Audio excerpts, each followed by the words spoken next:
శాపం అనగా కష్టం ఎక్కువ, ఫలితం తక్కువ. దేవుని దీవెనలు అనగా కష్టం తక్కువ, ఫలితం ఎక్కువ. శాపం అనగానే ఎక్కడునో ఆ ఫుట్పాత్ మీద బట్టలు చినిగిపోయి మూలుగుతూ చలిలో వేదన చెందుతున్న ఆ వ్యక్తిని చూడగానే ఇది ఖచ్చితంగా ఇది శాపం అనేసి అంటాం. అది మన ఆలోచన. కానీ బిబ్లికల్ గా చూస్తే శాపం అంటే కష్టం ఎక్కువ.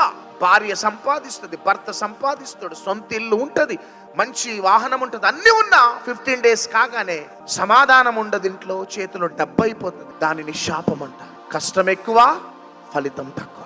కానీ దేవుని దీవెనలు ఎట్లుంటాయంటే ఎక్కువ కష్టపడవు, కానీ కృపా క్షేమములు నీ వెంట వస్తాయి. నీ బిడ్డలు మంచి చదువులు చదువుకుంటుంటారు, నువ్వు ఆటో డ్రైవింగ్ చేస్తుంటావు, నువ్వు ఒక క్యాబ్ డ్రైవర్ గా ఉంటావు, కానీ దేవుడు అంచెలంచెలుగా దేవుడు నిన్ను ఆశీర్వదించి దీవిస్తాడు. ఇక దేవుడు చెయ్యవలసినవి చెయ్యమన్నవి మనం చెయ్యకుండా మనం డిలే చేస్తూ ఉంటాం.